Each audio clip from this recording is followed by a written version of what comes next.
Je vous ai rappelé ces temps passés que le Seigneur vient chercher une épouse qu'il est en train de purifier, de sanctifier, et il va l'enlever pure, sans ride, ni tache, ni rien de semblable, mais sainte et sans reproche, irréprochable. Voilà le but, et il est bien dit aussi que c'est lui qui le fera dans la vie de tous ceux qui ont un cœur de disciples et qui veulent obéir à l'ordre que Jésus a donné.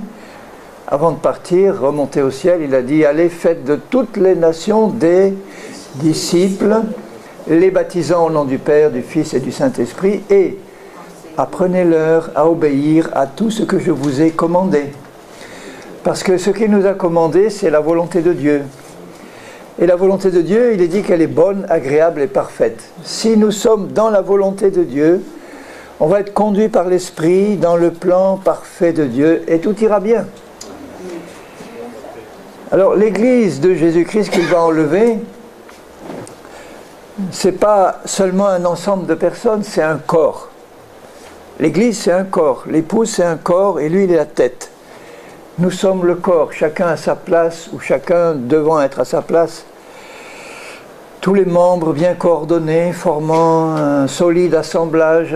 Voilà, ça c'est le but de Dieu. Quand je regarde aujourd'hui l'aspect extérieur de l'Église, je vois un monstre. L'aspect extérieur, hein, parce que ça va dans tous les sens. Il y a toutes sortes de dénominations, d'églises, de mouvements, plus ou moins sectaires. Alors, Jésus, lui, il ne regarde pas l'apparence, il regarde au cœur, parce qu'en fait, pour Dieu, il y a une seule église, c'est son corps. Il faut donc qu'on fasse la différence entre l'église qui est visible, qu'on voit, et l'église que Dieu voit, parce que pour Dieu, il n'y a pas de séparation entre ses brebis. Pour Dieu, il les voit, ces brebis qui se sont repentis, qui sont nés de nouveau. Il les place automatiquement dans le corps de Christ, chacun à sa place. Mais pour que ce corps puisse fonctionner comme il le veut, il faut que nous obéissions à ses commandements, comme il le dit, apprenez-leur à obéir à tout ce que je vous ai commandé. Le travail de préparation du Saint-Esprit à l'enlèvement de l'épouse, c'est un travail de restauration, c'est un travail de remise en ordre, c'est un travail de révélation de ce qui ne va pas, c'est un travail de révélation de ce que Dieu veut changer, à la fois dans nos vies et dans le corps de Christ, pour que tout soit comme Dieu le veut. Et dans la vie de ces brebis, il doit y avoir le désir profond d'être conduit par l'Esprit de Dieu dans toute la vérité. Il doit y avoir le désir simplement de faire la volonté de Dieu et de se laisser guider dans son plan tel qu'il nous est révélé là, tel que le Saint-Esprit veut nous le révéler. Et l'épouse de Christ, elle a ce désir dans son cœur, même si elle sait que les circonstances ne sont pas faciles, on est à la fin des temps, on est dans un temps de ténèbres de plus en plus épaisses, un temps d'apostasie, un temps où beaucoup, comme le dit Paul, vont abandonner la foi, ou vont se donner une foule de faux docteurs pour flatter leur convoitise personnelle. Ça, c'est vrai, c'est écrit. Mais au milieu de tout ce chaos-là, l'épouse de Christ se prépare, l'épouse de Christ sera prête, l'épouse de Christ, elle est prête. Il y a juste quelques petites touches finales. Elle se laisse préparer. Alors ce soir, je vais vous parler encore donc du travail de préparation du Seigneur, mais plutôt sous l'aspect collectif, sur l'aspect de l'Église, du corps de Christ. Donc ça va m'obliger de parler de l'organisation de l'Église telle qu'elle est là, décrite dans le modèle biblique, de parler des ministères, de parler des dons, de parler du fonctionnement de l'Église tel qu'il devrait être selon le modèle de la parole et tel que Dieu est en train de le restaurer dans le véritable corps de Christ. même si au niveau de beaucoup d'églises visibles, ce n'est pas conforme au modèle biblique, dans le cœur des brebis de Dieu, il y a le désir que ce soit conforme et elles vont se laisser guider. Donc que vous apparteniez à une dénomination ou pas, c'est pas ça l'important. L'important, c'est que chaque membre du corps de Christ se laisse guider dans la volonté de Dieu. Après, si en se laissant guider dans la volonté de Dieu, la brebis se trouve persécutée ou que les dirigeants de l'église charnelle la persécutent parce qu'elle veut aller dans la vérité, laissons ça entre les mains de Dieu. C'est une grâce d'être persécuté de toute façon. Hein. Celui qui veut vivre saintement sera persécuté. Donc les chrétiens qui veulent mettre des choses en ordre seront persécutés par l'église charnelle. C'est toujours la chair qui persécute l'esprit. Ça ne doit pas être le contraire. Donc ne nous occupons pas de la persécution, elle viendra de toute façon. Occupons-nous des choses de Dieu, occupons-nous de laisser Dieu mettre les choses en ordre dans nos vies et dans l'épouse de Christ. Et si on se laisse diriger, qui peut empêcher Dieu de nous diriger dans sa volonté? Personne. Il n'y a que nous-mêmes. Si on décidait de non, on reste bloqué dans nos traditions humaines, on reste bloqué dans notre système. Là, le Saint-Esprit va dire, bon, tu restes bloqué, reste bloqué. Tu veux rester bloqué, reste bloqué. Tu vas empêcher le flot de la vie véritable de se manifester. Tu ne vas pas être heureux dans le fond. Tu vas être coincé dans ton cagibi, dans ta boîte à lapin. Tu vas rester là et puis tu vas... Bon. Non, Dieu a un plan bien plus glorieux pour son épouse, dès maintenant sur la terre. Alors regardez ce qu'il dit d'abord dans la seconde épître aux Corinthiens, au chapitre 3. 2 Corinthiens 3. Il dit au verset 3, « Vous êtes manifestement une lettre de Christ. » Une lettre de Christ écrite par notre ministère. Donc c'était un véritable apôtre fidèle. Il les a conduits au Seigneur et il a écrit une lettre de Christ dans leur cœur, non avec de l'encre, mais avec l'esprit du Dieu vivant. Non sur des tables de pierre, comme la loi de Moïse, mais sur des tables de chair, sur des cœurs. Là, il ne veut pas parler de la chair de péché, mais sur des cœurs tendres, pas des cœurs de pierre qui ont du mal à recevoir les choses de Dieu. Alors cette assurance-là, nous l'avons par Christ auprès de Dieu. Ce n'est pas à dire que nous soyons par nous-mêmes capables de concevoir quelque chose comme venant de nous-mêmes. Alors essayons pas de faire le changement en disant « je suis capable, je vais faire ça moi-même ». Il vaut mieux abandonner les choses entre les mains de Dieu, parce que c'est lui qui nous rend capables, mais capables d'obéir à sa volonté et à sa direction. Notre capacité, au contraire, vient de Dieu. Il nous a aussi rendus capables d'être ministres, serviteurs, ministres d'une nouvelle alliance. L'épouse de Christ, elle est composée de chrétiens qui sont tous ministres de la nouvelle alliance, hommes ou femmes, tous ministres de la nouvelle alliance, serviteurs de Dieu dans une alliance nouvelle. Et cette alliance, non de la lettre, mais de l'esprit. Toute organisation humaine ou charnelle, elle fonctionne forcément selon la lettre et pas selon l'esprit. Elle fonctionne d'une manière qui n'est pas spirituelle, qui n'est pas dans la liberté de l'esprit, qui n'est pas conduite par le Saint-Esprit. Ça peut faire de très belles organisations, puisque l'homme, il sait faire des belles organisations. Il n'y a qu'à voir dans le monde les belles sociétés que les hommes peuvent créer, des multinationales bien organisées, toutes sortes, même des églises bien organisées. L'homme sait faire ça. Mais Dieu, quand il voit ça, il se retire et dit, bon, tu veux t'en occuper, occupe-t'en. Mais ça ne va pas produire ni le fruit de l'esprit, ni la gloire de Dieu. Ça produit la gloire de l'homme. C'est pourquoi, au début, comme ils étaient vraiment inspirés par le Saint-Esprit, quand il y en a eu 3000 qui se sont convertis le jour de la Pentecôte, les dirigeants, les apôtres, ils n'ont pas dit comme des dirigeants charnels aujourd'hui, on va faire une méga church de 3000 personnes d'un coup à Jérusalem. Et on va construire un immense bâtiment qui va être glorieux devant les hommes. Ils n'ont même pas pensé à ça, ça leur est même pas venu à l'idée. Ils ont continué à fonctionner dans les maisons parce que ça coûtait moins cher et c'était plus pratique d'avoir un petit groupe informel qui se réunit pour prier et pour communier ensemble. C'était la direction de l'esprit. Les hommes, eux, quand ils prennent les choses en main, ils veulent flatter l'apparence. Dieu, il regarde au cœur.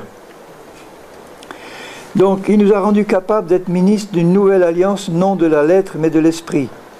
La lettre tue, l'esprit donne la vie, vivifie. L'esprit nous conduit dans la lettre, mais de manière vivante. Si j'obéis selon la lettre seulement, je vais dire c'est écrit, il faut le faire, c'est écrit, il ne faut pas le faire. Tandis que l'esprit nous conduit sur les ailes de la douce colombe dans l'observation absolue de la parole de Dieu dans les moindres détails, mais selon l'esprit, pas avec une lettre qui tue. La lettre qui tue, c'est tu feras ça, tu ne feras pas ça, attention là, là, là. Une foule de commandements qui sont des fardeaux, alors que l'esprit nous conduit par la capacité qu'il nous a donnée à obéir naturellement à toute la loi de Dieu, et on se laisse conduire dans une merveilleuse organisation qui est le corps vivant de Christ. Or, si le ministère de la mort, de quoi il parle là? Le ministère de la mort, gravé avec des lettres sur des pierres, c'est la loi de Moïse. Alors, bon, la loi de Moïse, on sait qu'elle est bonne, c'est pas elle qui cause la mort, c'est le fait que les Juifs ne pouvaient pas obéir parce qu'ils étaient contrôlés par le péché. Mais Jésus a bien dit que si on avait été capable d'obéir à toute la loi, on aurait été déclaré juste. La loi, elle est bonne. Mais elle n'était pas... On ne pouvait pas obéir à la loi parce que notre nature charnelle humaine nous empêchait de le faire. Donc il fallait que cette nature-là soit changée pour que Dieu inscrive sa loi dans nos cœurs et que par son esprit, on entre dans une obéissance naturelle, facile. Le ministère de la mort gravé avec des lettres sur des pierres a été glorieux parce que la gloire de Dieu se manifestait aux fils d'Israël, au point que les fils d'Israël ne pouvaient fixer les regards sur le visage de Moïse à cause de la gloire de son visage, parce qu'il entrait dans le lieu très saint, il parlait bouche à bouche devant Dieu, avec Dieu. Il était imbibé de la gloire de Dieu, il sortait de là, lui seul pouvait le faire. Et il ne pouvait pas fixer les regards sur le visage de Moïse à cause de la gloire de son visage, bien que cette gloire fût passagère. Combien le ministère de l'Esprit ne sera-t-il pas plus glorieux si l'épouse se laisse conduire, elle se laissera conduire par l'Esprit, par la parole, dans la volonté de Dieu. Pardon. On va voir vraiment la gloire de Dieu se manifester là. Parce que ça sera un ministère bien plus glorieux que celui de la loi. Il dit ici le ministère de la condamnation. La condamnation, c'est que je suis incapable par la nature humaine de respecter la loi de Dieu, donc je suis sous la condamnation. Ce n'est pas Dieu qui me condamne, là, c'est le malin qui me met sous la condamnation. Mais si j'étais capable d'obéir à toute la loi de Dieu, eh bien je ne serais pas sous la condamnation, mais je ne peux pas. Il faut que quelque chose soit changé en moi. Si le ministère de la condamnation a été glorieux, le ministère de la justice. L'épouse de Christ fonctionne selon le ministère de la justice. Elle a compris qu'elle est devenue justice de Dieu en Christ. Elle a compris qu'elle a reçu une nouvelle nature, qu'elle est un seul esprit avec Christ, qu'elle est un membre, chaque partie du corps est un membre du corps de Christ, que la vie de Christ veut l'inonder pour la conduire dans la volonté de Dieu. Alors ça, c'est le ministère de la justice, est de beaucoup supérieur en gloire, parce que c'est là que vraiment on va pouvoir voir dans l'épouse et donc dans le monde Christ pleinement manifesté, parce qu'il sera pleinement manifesté dans chacun et pleinement manifesté dans l'ensemble. C'est ça que Dieu est en train de faire pour conduire sa véritable épouse dans cet état-là. Je me réjouis de voir que, enfin je suis à la fois attristé et réjoui. attristé de voir que la grande majorité des chrétiens tombent dans l'apostasie et le monde et la chair, mais qu'au milieu de cette masse de chrétiens-là, il y a l'épouse de Christ qui se prépare, et je la vois partout se préparer. Parce qu'elle est composée d'hommes et de femmes qui aiment la vérité, qui aiment leur Seigneur, qui ont compris que le Seigneur veut les conduire dans sa volonté, qui se laissent conduire, donc qui se laissent remettre en question, qui se laissent transformer, qui se laissent purifier, qui laissent le Seigneur faire sa volonté. Ayant donc cette espérance, l'espérance biblique, c'est pas « j'espère que ça viendra » ou pas. Non, ça c'est l'espérance humaine. L'espérance biblique, c'est un élément de la foi. La foi, c'est la totale certitude des choses que j'espère. L'espérance est associée à quelque chose que je ne vois pas encore, mais que Dieu a promise et que Dieu a annoncé. Et la foi, c'est le moyen qui me permet de faire passer ce que je ne vois pas encore dans la réalité visible.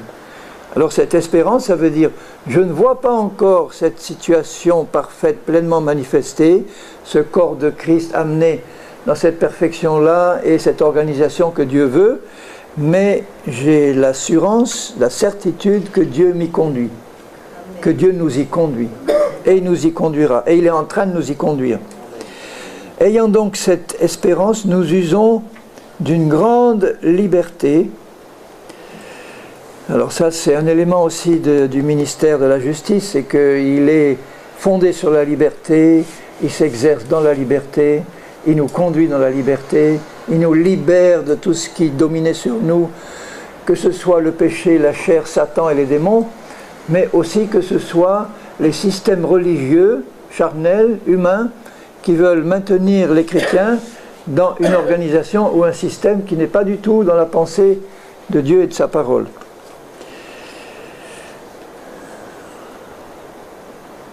Là, je fais un message prophétique.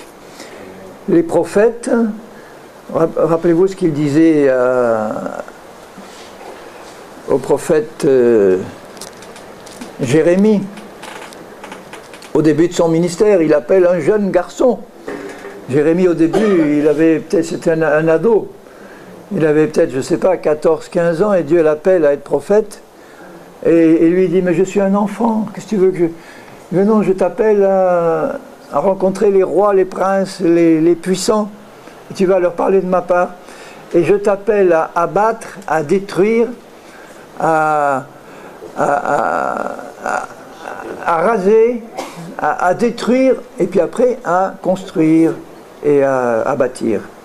Donc le prophète, il commence par raser, détruire, abattre, arracher, tout ce qui n'est pas conforme à la parole de Dieu et au modèle de Dieu, pour que le Saint-Esprit puisse bâtir sur une fondation. On ne peut pas bâtir sur des ruines, hein. Il faut d'abord raser les ruines et bâtir sur un bon fondement. Nous usons d'une grande liberté, nous ne faisons pas comme Moïse qui mettait un voile sur son visage pour que les fils d'Israël ne fixent pas les regards sur la fin de ce qui était passager. Lui, il avait vu la gloire de Dieu dans le lieu très saint, lui seul. Cette gloire, en sortant, les autres ne pouvaient pas la supporter parce qu'ils n'étaient pas en état de supporter ce contact avec la présence de Dieu. Alors que l'épouse de Christ, elle est préparée à ça justement. Parce que l'épouse, elle est le lieu très saint de Dieu. Elle est le lieu très saint. Nous sommes le lieu très saint de la présence divine par l'Esprit nouveau qu'il nous a donné à l'intérieur, par la présence du Saint-Esprit dans le lieu très saint de notre esprit. Cette présence-là, à l'époque, elle n'était réservée qu'à l'intérieur du lieu très saint du temple de Jérusalem, et seulement un homme pouvait y entrer. Alors que nous, il transforme notre esprit en lieu très saint de la présence de Dieu, et il vient s'y établir en permanence. Et partout où nous allons, nous avons avec nous le lieu très saint, nous sommes le lieu très saint de Dieu que nous portons avec nous.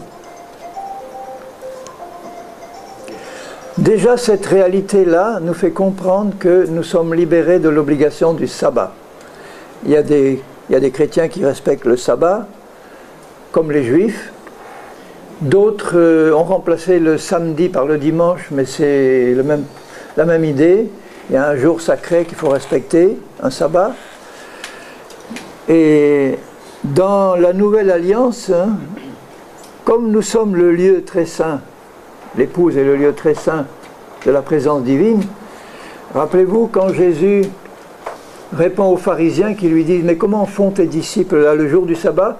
Ils se promènent dans les champs pour arracher du blé et le manger, mais ils travaillent, c'est pas permis, le jour du sabbat, il ne faut pas faire ça. Pourquoi tu n'interviens pas, Seigneur ?» Et Jésus leur dit « Mais ne savez-vous pas que les sacrificateurs qui travaillent le jour du sabbat dans le temple à Jérusalem, ils ne se rendent pas coupables parce qu'ils sont dans la présence de Dieu et ils le servent. » Et il dit « Il y a ici plus que le temple de Jérusalem. Il y a la présence du Dieu vivant, la personne de Jésus. » Et il ajoute « Donc le Fils de Dieu est maître du sabbat. Le sabbat est fait pour l'homme et pas l'homme pour le sabbat. » Ça veut dire que maintenant, notre sabbat, c'est le repos de la foi et c'est tous les jours. Il ajoute, ils sont, au verset 14, « Ils sont devenus durs d'entendement, car jusqu'à ce jour, le même voile demeure quand ils font la lecture de l'Ancien Testament et ils ne se lèvent pas, parce que c'est en Christ qu'il disparaît. » Dans l'Épître aux Hébreux, il dit que le voile du temple représente le corps de Jésus-Christ, et quand le corps de Jésus est mort, vous savez ce qui s'est passé, hein, le voile a été déchiré. Ça veut dire que la chair de Jésus, elle a été comme déchirée pour ouvrir la voie du lieu très saint qui jusque-là ne pouvait pas être visité que par un homme. Alors ce voile qui s'est ouvert dans la chair de Jésus, c'est le même qui s'ouvre en nous quand notre propre chair elle est crucifiée. Quand on passe par la crucifixion de la chair, qu'on a compris qu'elle est crucifiée, que Christ nous a déjà fait passer de l'autre côté de la croix dans le lieu très saint, nous sommes le lieu très saint par notre nouvelle nature. Là, le voile de notre propre chair est déchiré et nous pouvons contempler la gloire de Dieu dans l'esprit, puisque cette nouvelle nature que nous sommes dedans, où il y a la présence de Dieu, Dieu ne veut pas qu'elle reste enfermée derrière le voile. Et nous, chrétiens charnels, on continue à nous agiter devant le voile, alors qu'il veut que ce voile de la chair soit déchiré, qu'on puisse entrer dans notre position céleste, et qu'on puisse avoir une pleine compréhension spirituelle de la parole. Là, il dit, voyez, quand ils font la lecture de l'Ancien Testament, le voile ne se lève pas, ça veut dire qu'ils ne comprennent pas. Ils ne comprennent pas la vérité profonde. Le chrétien charnel, c'est pareil. Il lit la Bible, mais il ne comprend pas la vérité profonde. C'est pour ça que Dieu veut le faire l'amener le plus vite possible, sortir de cet état de chrétien charnel pour le faire mûrir, qu'il devienne un chrétien spirituel. Et là, il peut exercer ce ministère de justice, ce ministère selon l'esprit et pas selon la lettre, qui est le ministère de l'épouse de Christ aujourd'hui. Donc nous, épouses de Christ, on a une responsabilité vis-à-vis de l'ensemble des autres chrétiens. C'est de montrer à tous les autres chrétiens qu'il y a une autre façon de vivre la vie chrétienne, qui est la façon qui correspond au modèle biblique et à la volonté de Dieu. Et en le faisant, parce qu'ils verront la gloire de Dieu manifestée au milieu de nous, ils vont se poser des questions. Ou alors ils vont se rebeller et nous persécuter, ou alors ceux qui sont encore sensibles à l'action de l'esprit vont se dire, nous aussi on a envie d'entrer dans cette direction-là. On va faire des jaloux, des bons jaloux. Hein. Il faut que les autres soient jaloux de ce qu'on puisse vivre quand on le vit en Christ. Mais quand les cœurs se convertissent, quand les cœurs, le cœur c'est l'endroit qui croit, c'est là où on croit. Les cœurs, ils parlent de notre âme là. Il ne faut pas se convertir dans la tête, il faut se convertir dans le cœur. Quand les cœurs se convertissent, et toute conversion implique une repentance. Si je veux être conduit à respecter maintenant le modèle biblique, il faut que je me repente par rapport à ce que je faisais avant. La repentance, ça ne consiste pas à verser des torrents de larmes, à nous morfondre pendant des jours et des jours qu'on était un mauvais chrétien qui marchait par la chair ou les traditions humaines. Ça consiste à comprendre maintenant ce qu'on doit faire et à le faire. Dès que tu fais ce que tu dois faire, tu prouves à Dieu que tu t'es repenti. C'est le résultat qui compte. Hein, c'est pas dire « Seigneur, je me suis trompé ». Tu pleures un bon coup, puis tu recommences. Non, tu dis « Seigneur, j'ai compris maintenant ce qu'il faut faire et je vais m'engager dans la direction que tu me montres. » Le Seigneur, il me regarde, il me dit ben, « C'est bien, tu t'es repenti. » Oui. La vraie repentance, c'est une œuvre qui correspond, un fruit qui correspond à ce que j'ai compris dans mon cœur. Mon cœur se convertit. Alors là, le voile est ôté. Voilà, mon cœur se convertit à quoi? Au Seigneur, c'est-à-dire à la vérité, c'est-à-dire à la parole de Dieu. Je n'ai plus aucune crainte des hommes. Je n'ai plus aucune crainte de ce qu'ils vont me dire. Je veux pas craindre qu'ils me traitent de électron libre parce que je ne fais pas la volonté des traditions humaines et des églises institutionnelles. C'était le cas de Jésus. Hein. Jésus, c'était un solitaire devant tous les chefs religieux de son temps. Il n'était pas passé par leurs écoles bibliques, il ne faisait rien comme il voulait, il osait leur tenir tête, il leur disait publiquement race de vipères. Les chefs. Parce qu'il savait que c'était, il le disait avec amour, il ne se fâchait pas, parce qu'il savait que c'était la seule manière de les secouer, pour qu'ils se remettent en question. Et il montrait le modèle lui-même de la marche par l'esprit et de la conduite par l'esprit.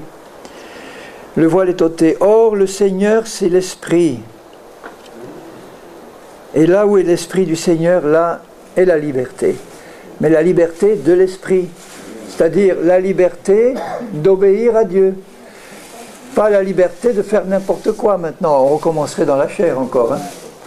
La liberté maintenant, c'est-à-dire que maintenant on est libéré de tout ce qui nous coinçait. Ça y est, les chaînes sont tombées, les traditions des hommes sont tombées, tout ce qui est humain ou diabolique ou charnel est tombé. Ah, je suis libre.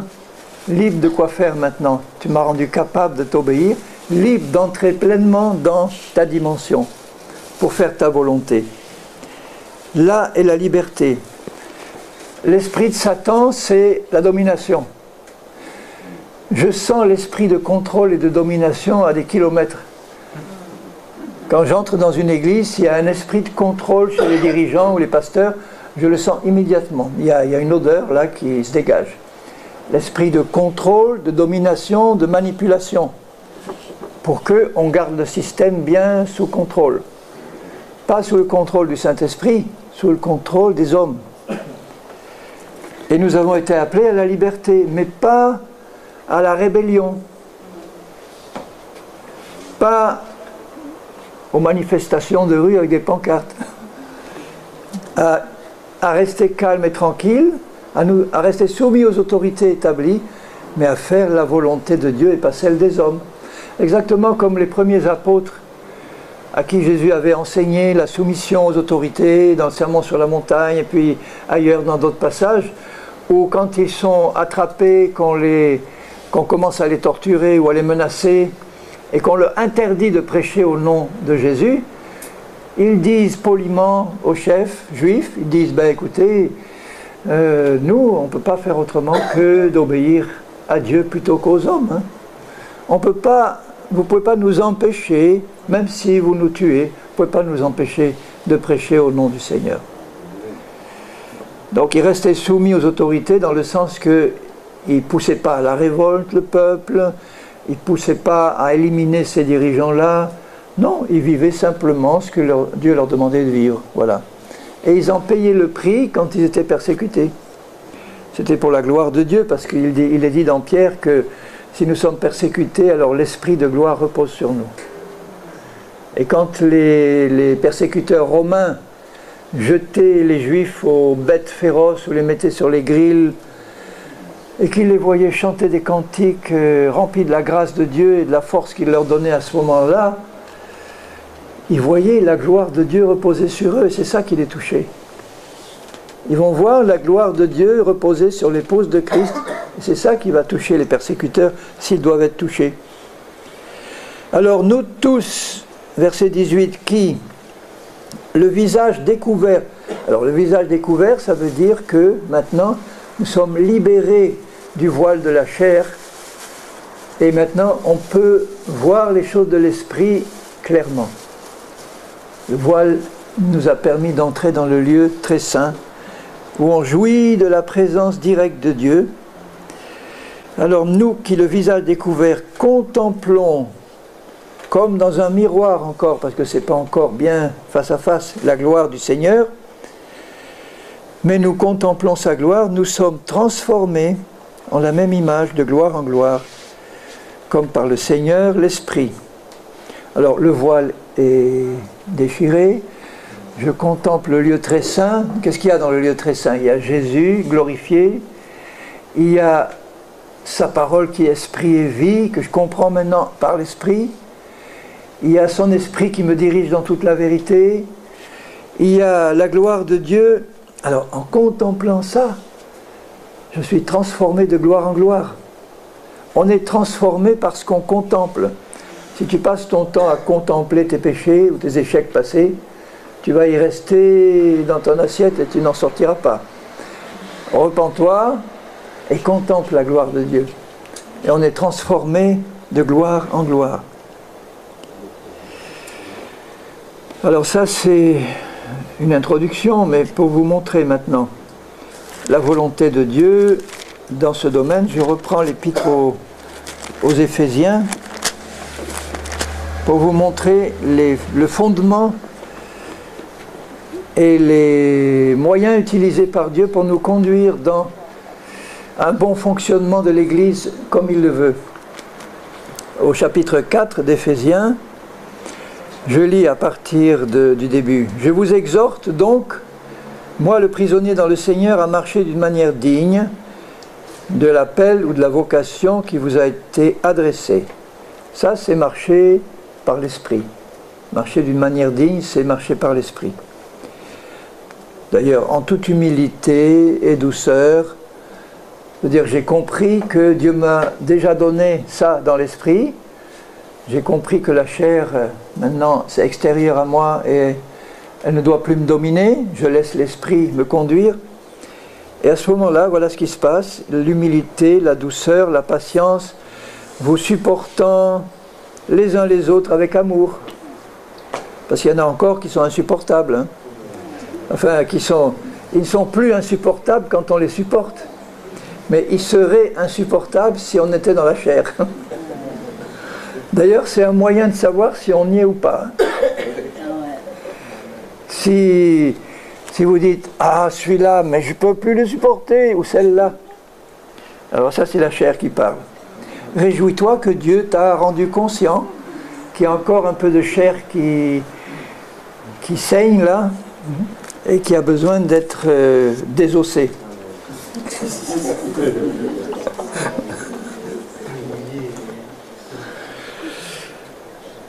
Vous efforçant de conserver l'unité de l'esprit par le lien de la paix.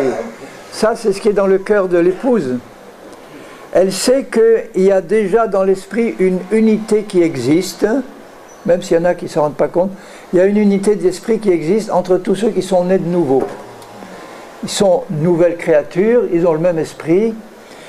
Donc cette unité de l'esprit, il faut qu'on s'efforce de la conserver au moyen de la paix. Qu'on reste en paix avec tous tant qu'il est possible.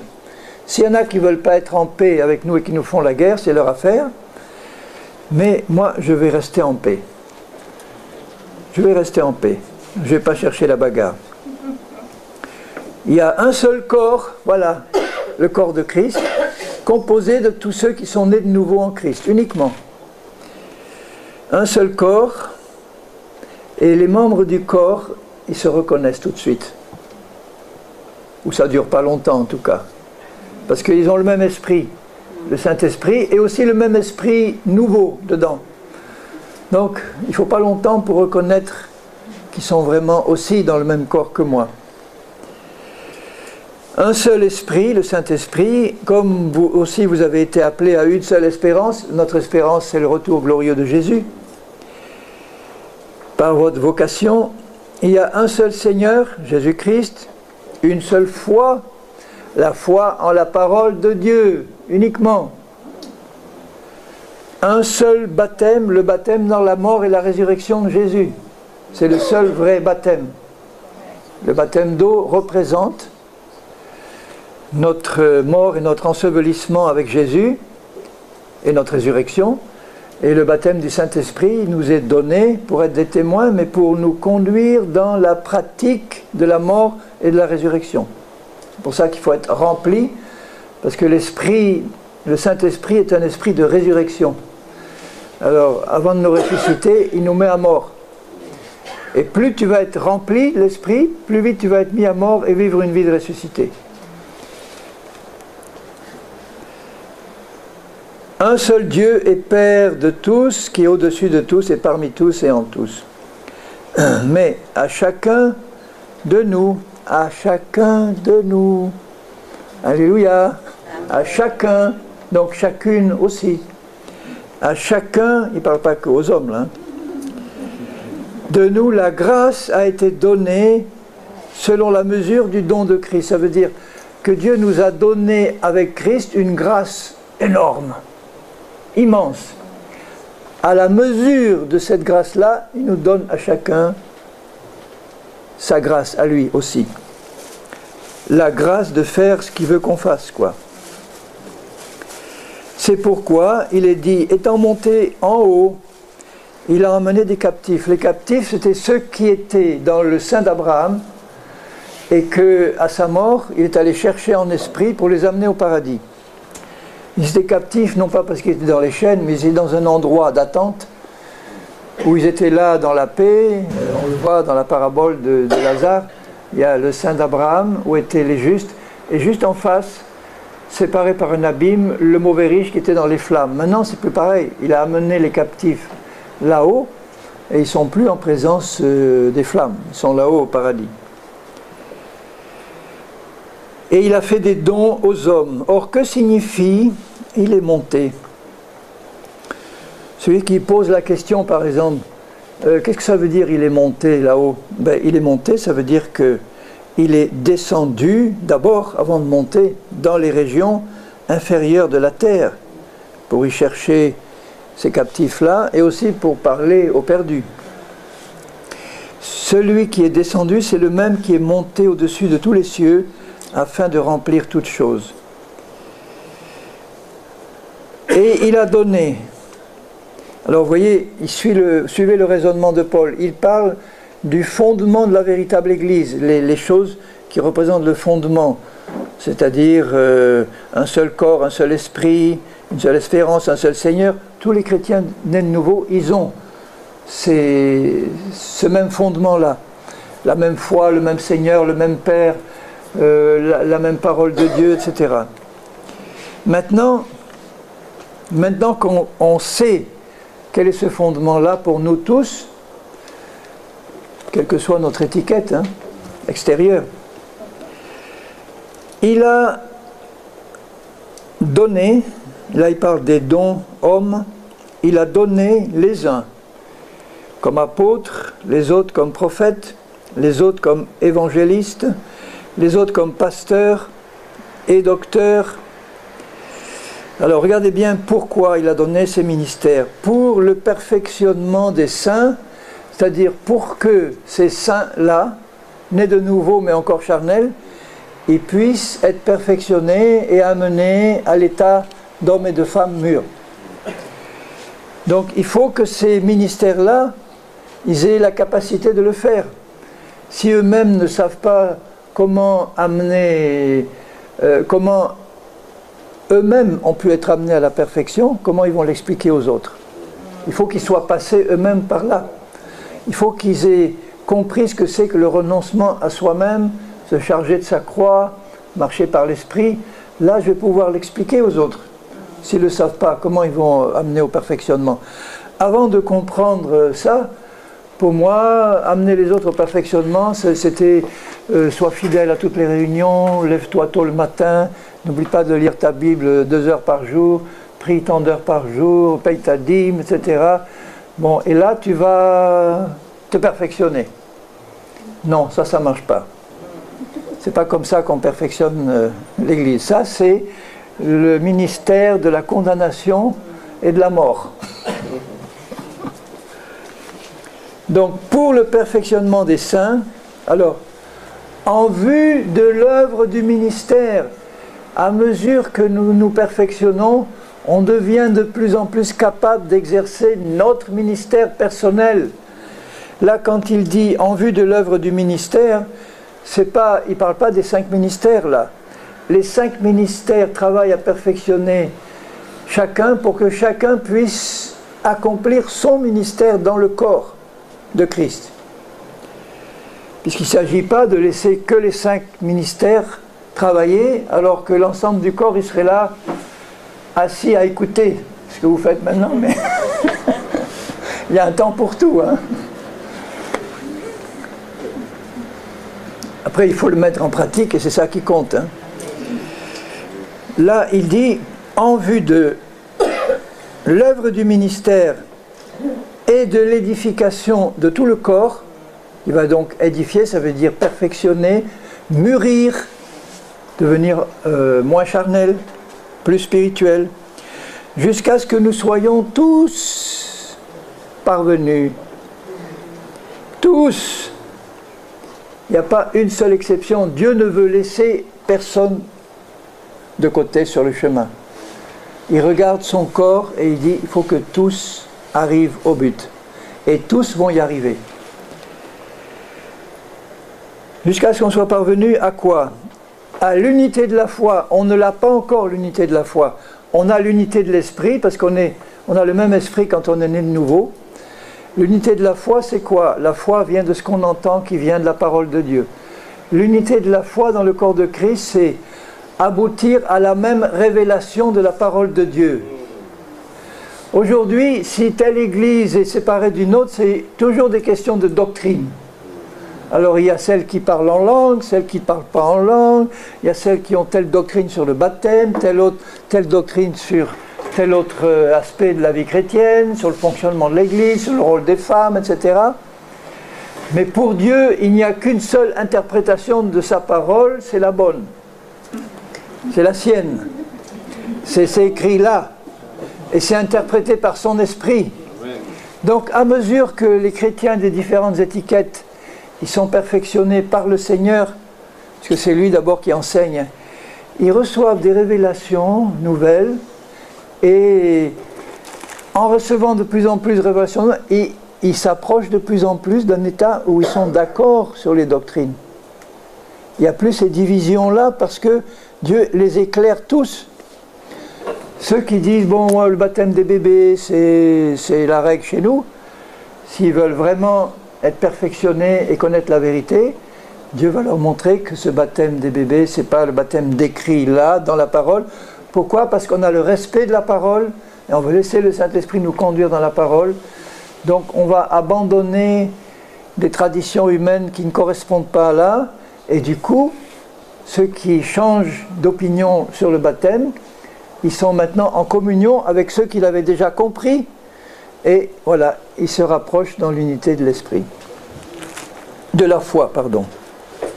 Alors, ils soient parvenus à l'unité de la foi et l'unité de la connaissance du Fils de Dieu. On a tous une connaissance du Fils de Dieu qui est partielle, mais si toi, tu as une connaissance de Jésus que je n'ai pas moi, que moi j'ai une connaissance de Jésus ou d'une partie de Jésus que tu n'as pas, si on échange, alors du coup, on va augmenter tous les deux en connaissance de Jésus. Parce que Jésus se révèle de manière différente à chacun. On n'a pas tous la même révélation de Jésus. Et si on échange et si on partage, ce que tu as et que je n'ai pas, je vais l'avoir. Et ce que j'ai et que tu n'as pas, tu vas l'avoir. Et les deux vont être enrichis.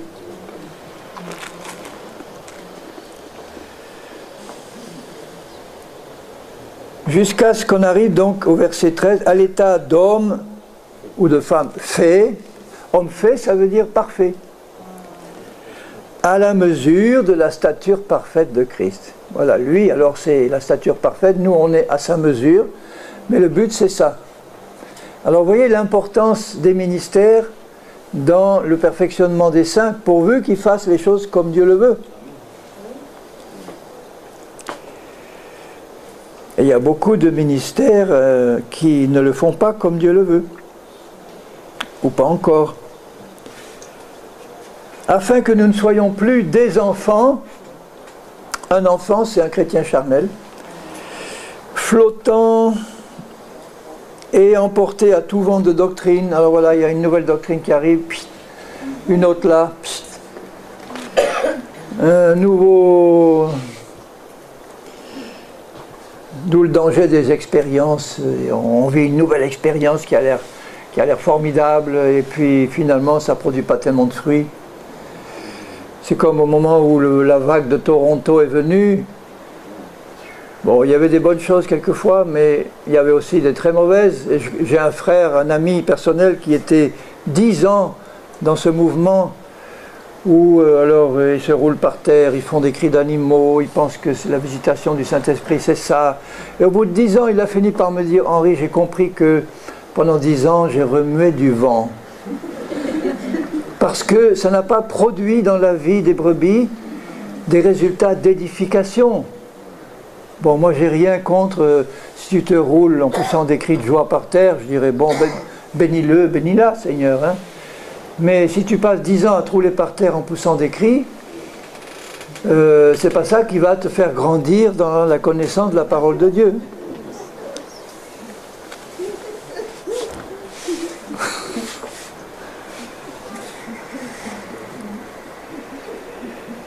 Alors, flottant, emporté à tout vent de doctrine par la tromperie des hommes.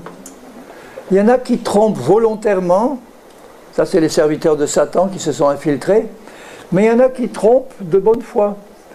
C'est-à-dire, ils ont adopté une doctrine qui n'est pas juste, ils sont sincères, ils croient qu'elle est bonne et ils l'enseignent. Donc ils transmettent le mensonge sans réaliser que c'est un mensonge. Et nous devons faire attention à ça. Il y a la tromperie des hommes par leur ruse dans les moyens de séduction. Ça peut être à la fois les satanistes ou les enseignants ou les hommes charnels qui utilisent des moyens psychologiques ou de manipulation pour essayer de faire avancer le troupeau, et des moyens qui ne sont pas spirituels du tout. J'aurais pu utiliser ce que la psychologie m'avait enseigné pour manipuler les gens. Hein. Ça aurait été facile. Mais là, j'aurais pas été une brebis de Dieu. Hein. Non. Dès que je me suis converti, le Seigneur m'a mis à cœur, il m'a dit, laisse tomber ça.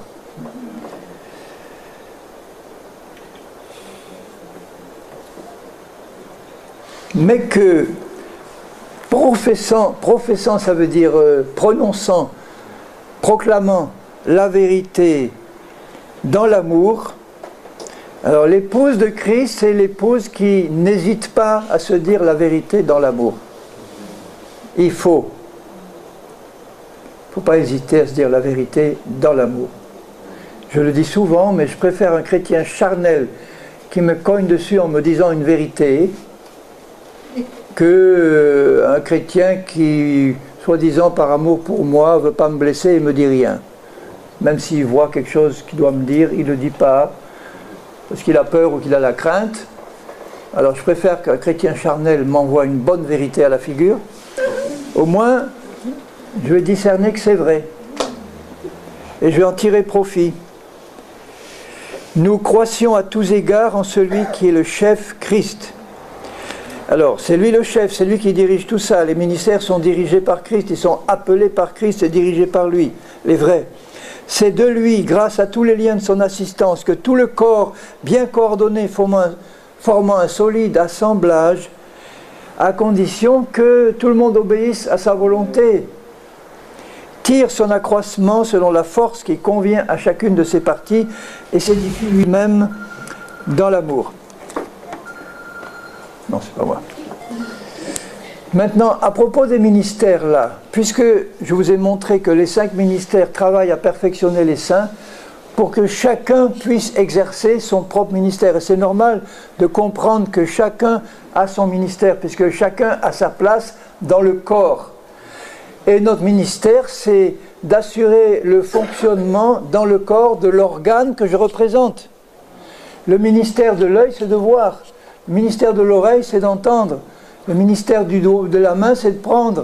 Le ministère du pied, c'est de porter le corps, etc. Comme on a tous notre place dans le corps, on a tous un ministère, hommes et femmes. Il y a des églises où on dit non, les femmes n'ont pas de ministère, que les hommes. Je dis non, tu te trompes, tout le monde a un ministère. Alors je commence à prendre un exemple, je dis bon, est-ce que tu crois qu'une femme peut évangéliser des païens, rendre témoignage aux païens pour les amener au Seigneur? Est-ce qu'elle peut faire ça? Ça lui est permis? Oui. Qui dit non? Non? Tu dis oui. Donc une femme peut par exemple parler à sa voisine ou à son voisin, lui donner témoignage et l'amener au Seigneur. Qu'est-ce qu'elle fait comme travail? Elle fait un travail d'évangéliste. Je connais une jeune sœur dans la région de Monaco, où j'avais l'église avant d'aller en Lorraine. Une jeune sœur de 35 ans. J'ai jamais vu, homme ou femme, quelqu'un qui a un ministère d'évangéliste comme elle. Un amour pour les païens, un amour pour Jésus, un amour pour les païens, c'est-à-dire que là où toi, il va te falloir une journée pour péniblement commencer à convaincre quelqu'un qu'il faut se repentir, elle arrive et en 10 minutes c'est fait. Une onction d'évangéliste extraordinaire. Alors, c'est quoi ça? C'est pas un ministère? Et c'est une femme. Maintenant, si une femme peut être évangéliste, est-ce qu'elle peut être prophétesse dans le corps de Christ? Oui, bien sûr. Tout à fait. Elle peut être prophétesse. Ce n'est pas réservé aux hommes d'être prophétesse. Je ne parle pas du don de prophétie, hein. Je parle du ministère de prophète. Qu'est-ce que c'est le ministère de prophète? C'est quelqu'un qui reçoit des révélations directes de Dieu. C'est quelqu'un qui appelle à la repentance, qui appelle à revenir au Seigneur, qui annonce les jugements de Dieu sur les rebelles, qui annonce aussi la bénédiction de Dieu sur ceux qui obéissent, qui reçoit des révélations directes du Saint-Esprit, qui les partage au corps. Ce n'est pas réservé aux hommes. Je connais des femmes qui sont des merveilleuses prophétesses et qui exercent leur ministère dans la paix et dans la joie, mais qui sont vraiment des prophétesses. Alors maintenant, si 2 des 5, les femmes peuvent l'exercer, qu'est-ce qu'on peut dire des autres? Est-ce qu'une femme peut être pasteur? Au sens avoir un ministère de pasteur. Je ne parle pas de l'étiquette. Hein. Est-ce qu'elle peut avoir un ministère de pasteur, un ministère pastoral? Mais oui. Qu'est-ce que c'est un ministère pastoral? C'est avoir un cœur pour s'occuper des brebis. L'évangéliste, elle a un cœur pour s'occuper des perdus. La femme qui a un ministère pastoral, on ne va pas l'appeler forcément Madame le pasteur ou la pastorale Tourelle, mais on va voir qu'elle a un cœur pour les brebis. Elle va visiter les brebis malades, elle va essayer de ramener une brebis qui s'égare, elle va s'occuper, avec les dons que Dieu l'a donnés, elle va s'occuper des brebis du troupeau. Elle a un ministère pastoral. Là, je parle des ministères, hein, c'est-à-dire des capacités que Dieu donne pour faire un certain travail. La prophétesse, elle a une capacité qui lui est donnée de Dieu pour être prophétesse, ou pour être évangéliste, ou pour s'occuper des brebis. Maintenant, est-ce qu'une femme peut être docteur? Qu'est-ce que c'est un docteur? C'est quelqu'un qui explique la parole et qui a une bonne compréhension de la parole. Il y a tout de suite qui me dit, Paul a dit, je ne permets pas à la femme d'enseigner ni de prendre autorité sur l'homme, qu'elle écoute l'instruction en silence. Alors, il faut voir le contexte. Il dit, je ne permets pas à la femme d'enseigner et d'exercer l'autorité sur l'homme. qu'elle écoute l'instruction. Donc il y a une manière d'exercer l'autorité et de donner des instructions qui est réservée à l'homme. Donc je dirais, il y a une manière masculine d'enseigner et une manière féminine d'enseigner. Est-ce que par exemple Dieu interdit à une femme d'avoir une profonde connaissance de la parole de Dieu? Ben non. Alors si elle la garde pour elle toute seule, à quoi ça va servir au corps de Christ? Surtout qu'au début de la vie de l'Église, les chrétiens étaient rassemblés dans des maisons, dans des groupes informels, de peut-être 20, 30, 50 maximum, il faut que la maison soit grande. Donc ils se réunissaient là de manière informelle, ils partageaient la parole. Alors imagine là un groupe qui se réunit dans une maison, ils étudient la parole, il y a un jeune converti, homme, qui donne son opinion sur la parole, et cette opinion, elle n'est pas bonne. Il est jeune converti, il n'a pas encore bien compris. Et là, il y a une ancienne convertie, qui a 40 ans de vie d'église, qui connaît bien la parole, et qui se rend compte que ce qu'il vient de dire, ce jeune homme, n'est pas bon. Et puis personne ne dit rien. Elle doit prendre la parole, et puis, dans le respect de l'autorité masculine, dans le respect de l'homme, qui est toujours le chef, hein, elle doit dire, voilà, cher frère, là, sur ce point, si tu veux bien regarder ce qui est écrit là, il est écrit ça, et je te suggère de revoir la copie et de comprendre que la vérité, c'est pas ça. Qu'est-ce qu'elle est en train de faire? Elle est en train d'enseigner. Bon, elle n'est pas sur l'estrade en donnant des instructions et en exerçant un ministère comme le mien, par exemple, maintenant. Mais ça ne lui est pas interdit de partager sa connaissance, que ce soit direct ou soit par écrit. Il y a des femmes qui ont écrit des livres sur la parole de Dieu qui sont très profonds et très beaux et qui m'ont beaucoup servi au début de ma conversion.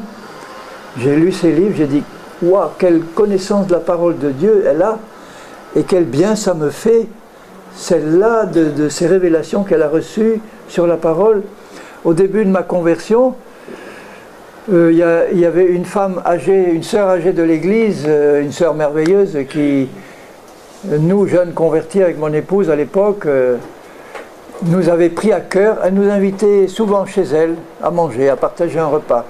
Et puis après, on passait toujours un moment à étudier la parole. Pendant une année à peu près, elle a passé une année à m'enseigner, parce que moi j'y connaissais rien, tellement peu. Avec douceur, avec amour, on lisait, elle nous disait ce qu'elle comprenait là, sans me donner l'impression qu'elle me dominait ou qu'elle voulait exercer une autorité sur moi. Moi, tu vois, je suis une femme qui est d'expérience, toi tu es un jeune converti. Là, elle n'aurait pas fait ça dans l'esprit. Donc elle enseignait. Ça, c'est pas fermé. Donc la femme peut être aussi apôtre.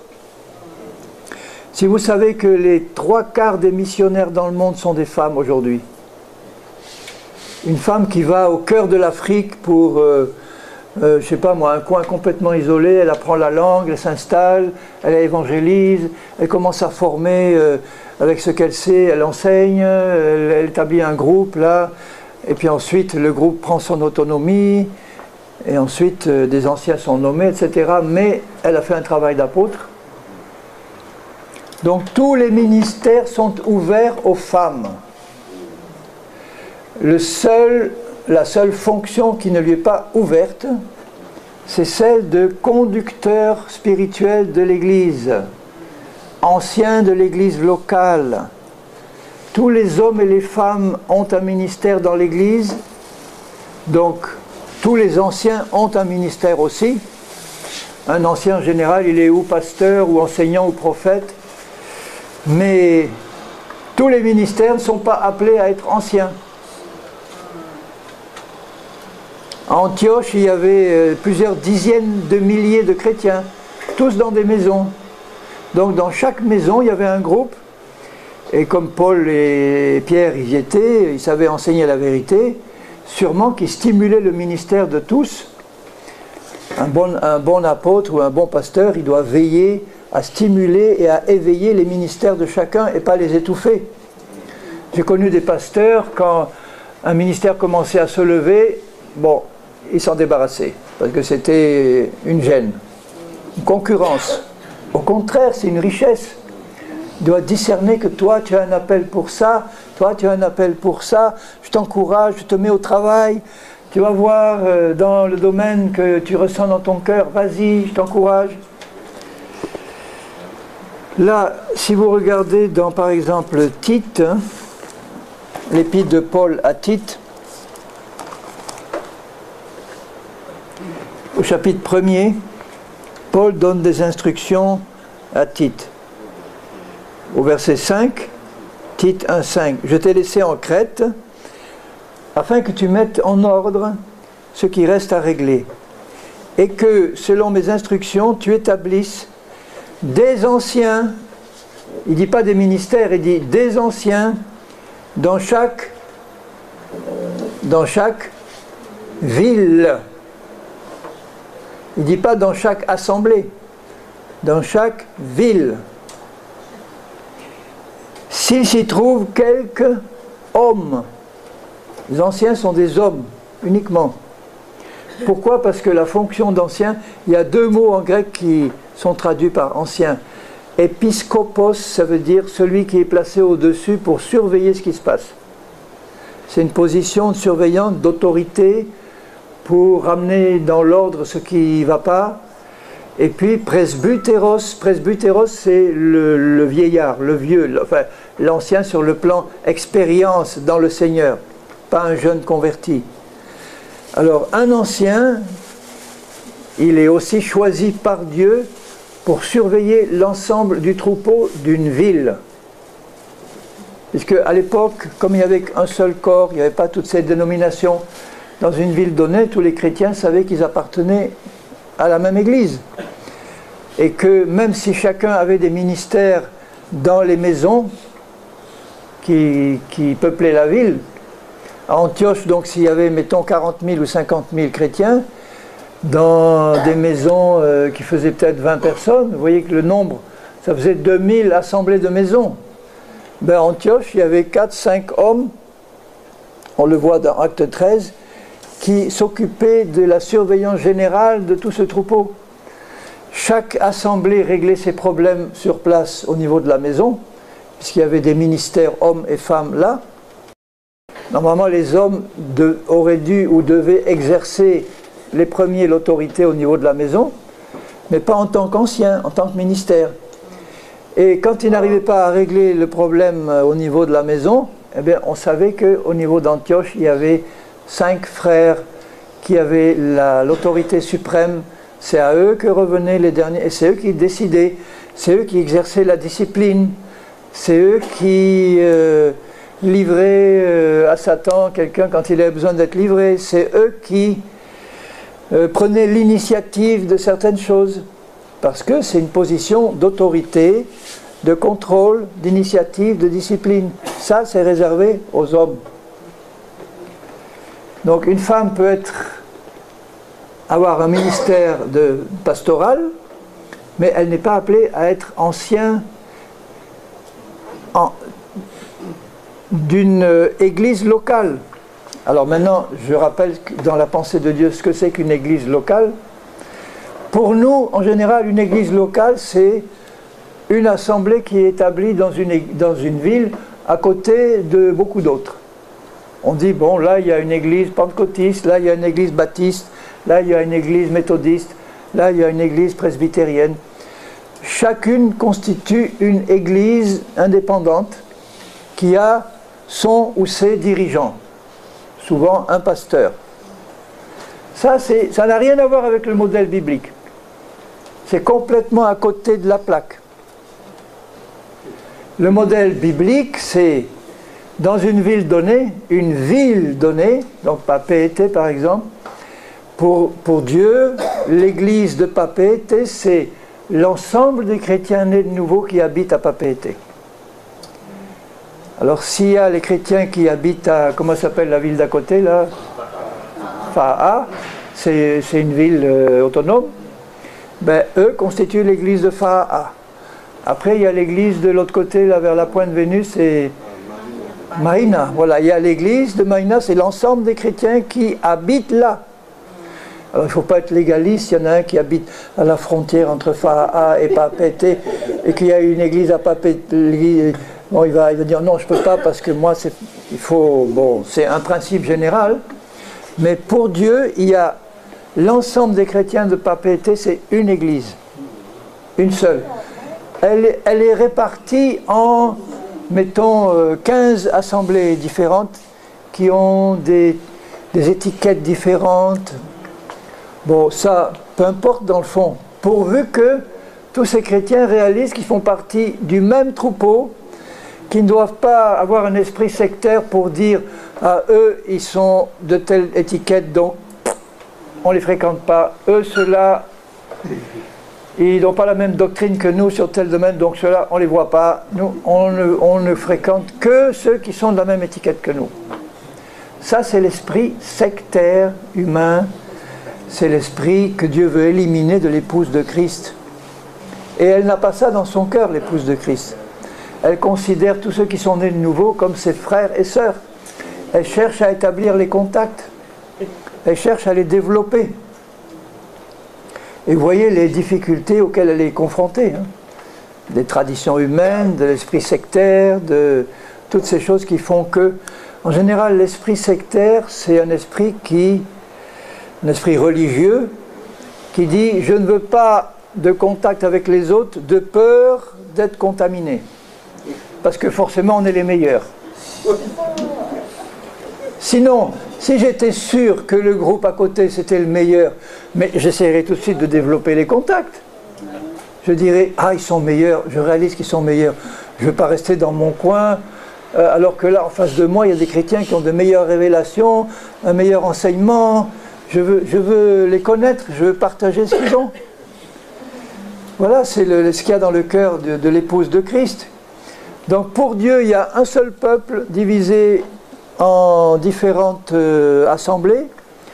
L'idéal, ça serait que toutes ces assemblées abandonnent les barrières dénominationnelles, que les responsables actuels de ces assemblées se mettent ensemble, prient ensemble pour avoir la volonté de Dieu, et que l'ensemble de ce troupeau se laisse conduire par le Saint-Esprit pour dire qui sont les anciens, parce que c'est toujours les anciens au pluriel, jamais un ancien, qui sont les hommes qui font partie de ce troupeau-là, qui ont déjà un ministère, qui sont ceux que Dieu appelle à être le groupe d'anciens qui va diriger l'ensemble des assemblées de Papeete qui forment une seule église pour Dieu. Alors vous voyez les bouleversements que ça implique s'il fallait changer tout. C'est sans doute pas réalisable avant le retour de Jésus, cette manière-là de faire, c'est-à-dire on va tout mettre à zéro et tout refaire comme le veut le Seigneur. Mais ce qui se passe, c'est que le Saint-Esprit fait comprendre la vérité aux frères et aux sœurs qui sont membres de toutes ces églises différentes-là. Parce qu'il y a une aspiration dans le cœur des brebis à venir correspondre au modèle biblique, à rester dans l'unité du corps de Christ, à développer les relations pour se perfectionner mutuellement, à avoir de véritables ministères, prendre la direction du troupeau ou s'exercer au milieu du troupeau. Donc il y a ce désir-là, et je vois, moi, le Saint-Esprit conduire le membre du corps de Christ dans une mise en place pratique du modèle biblique, mais de manière moins visible que l'église visible extérieure. Par exemple, le chrétien de l'église Assemblée de Dieu qui est là, qui a son voisin qui est baptiste, ben, il ne va pas hésiter, s'il sait que l'autre est vraiment né de nouveau et que c'est son voisin, à établir un contact. Même à aller l'aider, à prier avec lui. Ils sont voisins, ils habitent à côté. Maintenant, si l'un des responsables le prend à part et lui tape sur les doigts en disant « tu n'as pas le droit de faire ça, je te l'interdis », il va se mettre devant Dieu en disant « Seigneur, est-ce qu'il vaut mieux obéir à Dieu qu'aux hommes à ce moment-là ?» Je ne vais pas me révolter, mais je vais chercher la face de Dieu pour savoir ce que toi, Seigneur, tu juges bon. Moi, je ne refuse pas de rencontrer un frère baptiste sous prétexte qu'il ne parle pas en langue. J'ai cherché là dans la ville où j'étais, étant d'une église Assemblée de Dieu, je cherchais à établir des contacts avec l'église baptiste. Et je me suis rendu compte que l'église baptiste, à côté, avait un lourd passé historique avec cette église Assemblée de Dieu, ou pentecôtiste. C'est-à-dire qu'il y avait eu dans le passé des frictions, des choses qui font que maintenant, ils étaient... Alors moi, j'ai établi des contacts, j'ai prévenu les pasteurs de mon église, j'ai pas fait ça derrière leur dos, il ne faut pas faire ça derrière leur dos. J'ai prévenu, ils m'ont dit, bon, bah, d'accord, si tu as un appel, c'est des pasteurs ouverts, des pasteurs, bon, ils ne sont pas toujours comme ça, mais oui. Donc il a fallu reprendre contact avec les responsables de l'église baptiste, leur montrer que je n'étais pas un pentecôtiste dangereux, parce que c'est ça qu'ils craignaient. Dans leur pensée, avec ce qu'ils ont vécu avant, ils disent tous les pentecôtistes, c'est des dangereux, des fous furieux. Dans la pensée. Non, voilà, je suis un homme calme, ordinaire, enfin, gentil. Je ne suis pas là pour vous faire sauter sur vos chaises. Je suis là pour vous apporter la parole. Finalement, l'ancien principal, qui était un homme finalement qui avait besoin de communion fraternelle, il était seul. Et il m'a dit, Henri, je peux venir te voir chez toi? Oui, viens mon frère. On a passé des bons moments, on a prié ensemble, on a échangé. Et il y a une amitié qui s'est liée. Après, il m'a dit, tiens, tu ne pourrais pas venir enseigner chez nous? Et pour la première fois depuis des années, il y a un pentecôtiste là qui est venu enseigner chez les baptistes. Ça, c'est un miracle. Hein? Et quand on continue d'établir des liens comme ça, et pourquoi pas inviter un responsable baptiste de venir à l'église pentecôtiste? Il a des choses à apporter, sûrement. Il ne faut pas dire, tiens, parce qu'il ne parle pas en langue, alors sûrement il est catégorie inférieure. Non, c'est pas vrai. La meilleure expérience d'église que j'ai vécue dans ma carrière, c'est quand j'étais dans le Gard, dans un petit village. Un jour, on avait décidé entre chrétiens de nous mettre ensemble dans une maison. Parce que dans ce village-là, il n'y avait pas d'abord d'église à part les églises historiques, c'est-à-dire réformées et catholiques. On s'est dit, bon, on se retrouve dans une maison.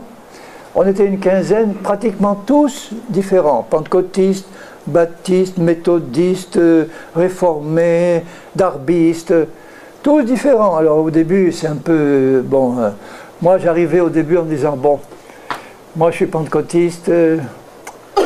J'avais un peu tendance à dire, je vais leur amener le meilleur. Je vais leur amener les dons de l'esprit, tout ça. Et puis, j'ai découvert que les frères baptistes ou frères larges ou darbistes, ils avaient des grandes richesses dans la connaissance de la parole de Dieu. Et que là, en étant mélangés, on pouvait s'apporter, parce qu'on était dans l'amour. On avait dit, écoute, on n'est pas là pour essayer de se dominer les uns les autres, se critiquer, se juger. On est là pour discerner tout ce qu'on a de bon à apporter aux autres. Voilà, alors, ils m'ont fait confiance pour prêcher. Moi, je n'étais pas là pour leur dire, il faut faire ça, vous êtes... Et finalement, il y en avait qui n'étaient même pas baptisés d'eau encore. Et donc, ils ont été baptisés d'eau, certains ont commencé à être baptisés de l'esprit, les autres partageaient leurs richesses, etc. Il y avait une vie là, qui a fait qu'en un an, on s'est retrouvé à 100 personnes. Ça a attiré les autres qui disaient, il y a la vie là, il y a la vie, on a envie de partager. Donc on a loué une salle à côté, parce qu'il ne faut pas être non plus fanat des maisons en disant c'est le modèle biblique, il faut à tout prix qu'on fasse des maisons, des maisons.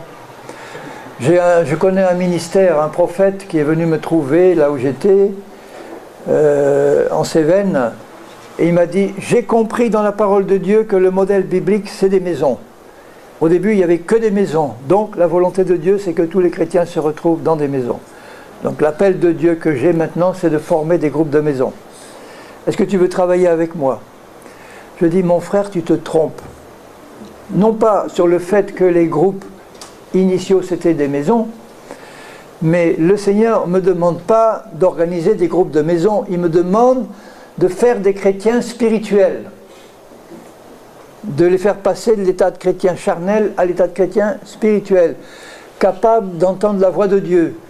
Et après, dans cette situation-là, le Saint-Esprit va les conduire à faire des groupes petits ou des groupes à taille humaine. Et là, on va laisser le Saint-Esprit faire. Mais si dès le départ, je vais mettre ensemble dans une maison 20 chrétiens charnels, ça sera pire que s'ils étaient dans une grande église. Au moins dans une grande église, ils sont noyés dans la masse. Là, mettez 20 chrétiens charnels ensemble, alors là, c'est l'enfer. Hein. Alors, il vaut mieux commencer par le début, il vaut mieux les amener à l'esprit, et après le Saint-Esprit va leur montrer que les meilleures églises sont des petites églises. Quand je dis petites, il n'y a pas de règle, c'est pas 10, 20 ou 50, c'est des églises à taille humaine. Dans certains cas, ça peut être une centaine, parce que là, il y a une bonne... on est dans l'esprit, bon... Mais pas des méga church, ou alors il faut qu'à côté il y ait des groupes libres à taille humaine qui forment des cellules de quartier autonomes. Parce que je connais certaines très grandes églises qui ont des groupes de quartier, des groupes de cellules, mais toutes organisées d'en haut. Il faut qu'il y ait un responsable pour chaque cellule. À chaque semaine, toutes les cellules doivent étudier le même sujet, avoir les mêmes prières et tout. Non, il n'y a plus de liberté. Alors dans une de ces églises, l'un des anciens qui avait vu le réveil du début de cette église a fini par trouver le pasteur principal et lui dire écoute, tu nous as forcés à établir ces groupes de maisons, soi-disant ces cellules, mais tel que c'est dirigé là et imposé, il n'y a plus de vie. C'est plus comme avant où on avait la liberté de prier, de faire ça ensemble dans la liberté. Là maintenant, il n'y a plus de vie, de la cellule est en train de se vider. Ils partent, ils s'en vont. Donc, je demande que ça revienne dans la liberté comme au début. Si tu veux des cellules avec les membres de la grande église, eh bien, fais-les dans le quartier, mais laisse-les autonomes. Surveille d'en haut ce qui se passe, interviens si ça ne va pas, mais laisse le Saint-Esprit diriger. Alors, le pasteur principal a dit non, il n'en est pas question. Alors, l'autre a dit attention à ce qui va se passer maintenant. Hein. Parce que là, vu la méthode qui est mise en place, autoritarisme, direction, contrôle, tu vas faire partir tous les chrétiens spirituels et tu vas attirer tous les chrétiens charnels. Ça va être une belle organisation, mais il n'y aura plus la vie. Le pasteur principal a dit, bon d'accord, ok, je te donne la liberté pour toi, parce que tu es un des anciens du mouvement, mais ne le dis à personne. Non, ça ne marche pas comme ça. Donc vous voyez comment le modèle se met en place, et je vois donc dans certaines villes des chrétiens qui sont dans une église qui est assez traditionnelle, centralisée, qui établissent des contacts eux-mêmes avec d'autres églises, avec des chrétiens d'autres églises, librement, ou en prévenant les responsables, en disant « moi, j'ai besoin d'établir des contacts avec des frères qui vivent pas loin de chez moi, on a le même esprit, on a besoin de prier les uns avec les autres, donc on se réunit comme ça. » Quand j'étais à Lourdes, j'étais dans une assemblée de Dieu dans la ville à côté, mais ils savaient que dans ma maison à Lourdes, tous les soirs, on avait un culte de famille, en dehors des réunions de l'église, et que là, on invitait les voisins. Où les voisins entendaient dire qu'il se passait des choses là, et c'était des catholiques. Il y avait même des sœurs en uniforme, enfin en soutane, qui venaient, qui sortaient de leur monastère pour venir à nos réunions. Il y avait le responsable catholique des catholiques charismatiques de Lourdes qui venaient chez nous, et ils étaient contents parce qu'on partageait la parole ensemble, on s'édifiait mutuellement, et c'était en toute liberté. Et il y a eu des délivrances, il y a eu des miracles, et c'est les miracles qui ont attiré les Lourdais chez nous. Parce qu'il faut dire qu'il n'y en a pas toujours beaucoup à la grotte de Lourdes. Hein. Donc vous voyez le modèle biblique. Il faut que ce modèle soit dans nos cœurs et dans nos esprits. Qu'on ait compris que pour Dieu, il y a un seul troupeau, un seul esprit, et que son esprit veut nous amener dans l'organisation, c'est pas humaine, mais fonctionnement de l'organisme vivant de son corps dans la liberté de l'esprit. Donc nous-mêmes, nous nous dégagions déjà dans nos corps. Il ne s'agit pas d'inciter les chrétiens à quitter les églises, hein, du tout. Ce n'est pas ce que je suis en train de faire. Il s'agit de les inciter à quitter dans leur cœur les systèmes d'organisation humaine qui les tiennent enfermés et qui empêchent la vie de l'esprit de se manifester. Donc même si on reste membre d'une église qui est plutôt traditionnelle, dans mon cœur, je laisse l'esprit m'amener dans la liberté de l'esprit. Et donc je vais vivre dans cette église des choses qui sont écrites là, et si en les vivant, les responsables de mon église ne sont pas contents, je leur montrerai que c'est biblique, qu'ils me laissent la liberté de vivre ce qui est écrit, et s'ils me l'empêchent, je me mettrai devant Dieu, je dirai Seigneur, qu'est-ce qu'il faut faire? Mais en tout cas, ça ne sera pas abandonner ta parole. Donc ça sera ou ils me mettent à la porte, ou je m'en vais parce que tu me le demandes. Mais je veux rester dans la liberté de l'esprit.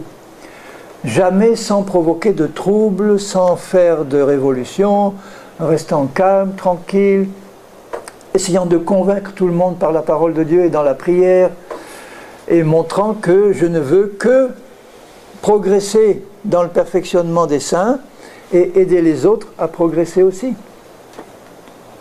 Et seulement si ça dérange les traditions des hommes, et ça les dérange forcément, parce que là on met tout le système par terre. Un exemple, par exemple, qu'on a vécu au Paraguay. Je le cite souvent, mais tant pis si vous l'avez déjà entendu.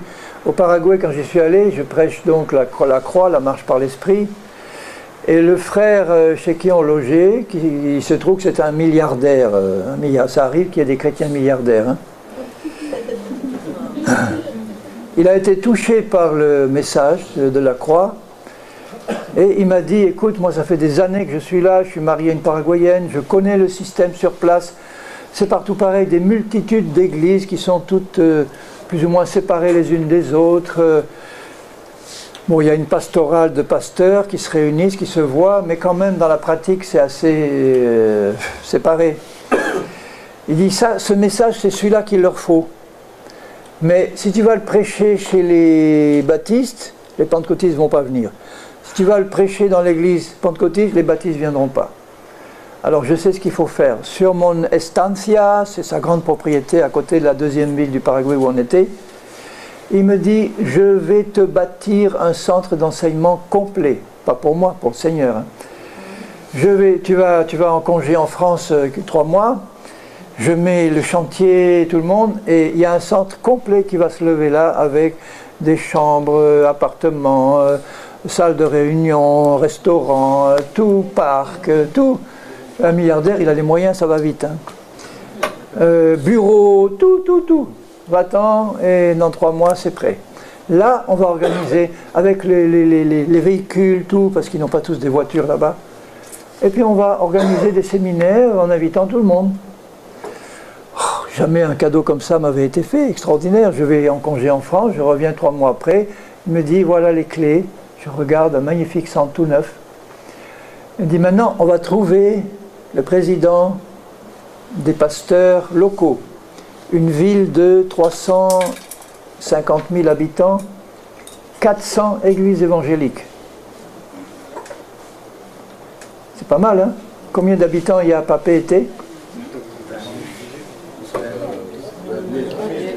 20 000, ça veut dire il y aurait, il y aurait 25 églises évangéliques, de belles églises. Il y en a peut-être d'ailleurs 25 à Papeete, non? Non? Bon, enfin. Mais on aurait été au Brésil à côté, c'est pas 400 églises qu'il y aurait eu, c'est 800 pour une ville de 300 000 habitants, ou 1000. J'étais au Brésil, dans la grande ville à côté, j'étais ahuri de voir des rues entières d'églises les unes à côté des autres. Après tu passes dans la rue à côté, des églises là, et puis la rue là partout. Donc le Paraguay, il était relativement sous-développé spirituellement par rapport à ça, mais il y avait quand même 400 églises évangéliques.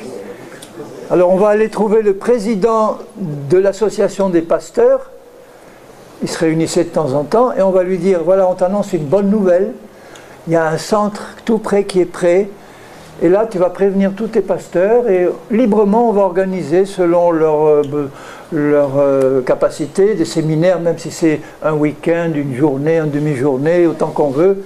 On réunit les pasteurs, on leur apprend ce que c'est que la marche par l'esprit, et eux vont pouvoir l'apprendre aux autres. Alors on va trouver le président de l'assemblée des pasteurs, et je lui explique ça. Il me regarde, il n'a pas l'air... Bon. Ça n'a pas l'air d'enthousiasmer, pourtant tout est là. Les moyens, ils sont logés, nourris, transportés, tout. Aucun frais à payer, rien. Il écoute, bon, il dit à mon ami milliardaire, il dit, tu sais frère, on va avoir une convention prochainement des pasteurs, il y en a beaucoup de pauvres qui n'ont pas les moyens, est-ce que tu n'aurais pas à cœur de faire un petit don pour les aider?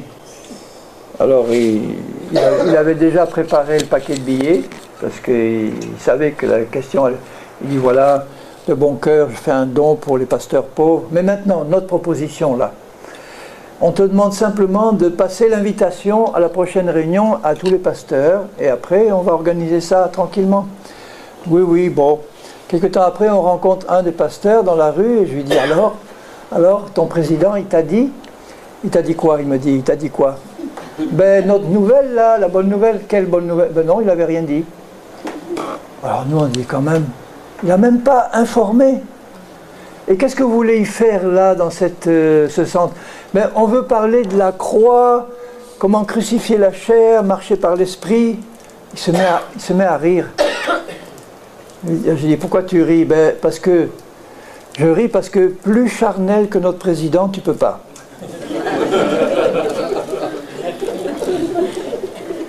Donc quelque part, la chair en lui a dû lui faire comprendre que ce projet était mortel pour la chair, donc pour l'organisation charnelle qu'il avait mise en place, et que s'il donnait son accord, il était en train de scier la branche sur laquelle il était assis. Alors il me dit, oui, plus charnel que lui, tu sais ce qu'il a fait? Il a fait une boîte de nuit chrétienne pour les chrétiens de son église. Comme ça, il peut les contrôler, donc ils peuvent danser, il y a tout, la boule, le disque jockey, tout. Mais pas d'alcool, pas d'alcool. Bon, c'est déjà ça. Et etc. Donc une organisation comme ça, qui est charnelle et humaine, elle va être mise par terre si on commence à marcher par l'esprit. Et c'était l'une des plus grandes églises de la ville. D'ailleurs, on a vu que plus l'église était grande, plus elle était séduite en général. Les meilleures églises qu'on a rencontrées, c'est des petites églises pauvres qui avaient soif de la parole et qui étaient là avec des bancs en bois minable et qui buvaient la parole. Là, j'ai demandé à des grandes églises de m'inviter. Il me dit, qu'est-ce que tu vas nous... La croix, ou la croix, ça avait l'air, la croix... c'est lugubre, la croix, c'est... Il dit non, ah non, il dit non, ça c'est pour les chrétiens déjà très avancés. Nous, on est des jeunes chrétiens, nous, il nous faut quelque chose de plus stimulant, quoi, c'est salivant. Il faut attirer le monde. Alors si tu viens nous donner des miracles, des guérisons, alors ah, d'accord. Si ton passage nous permet d'avoir du monde, d'accord, mais parler de la croix...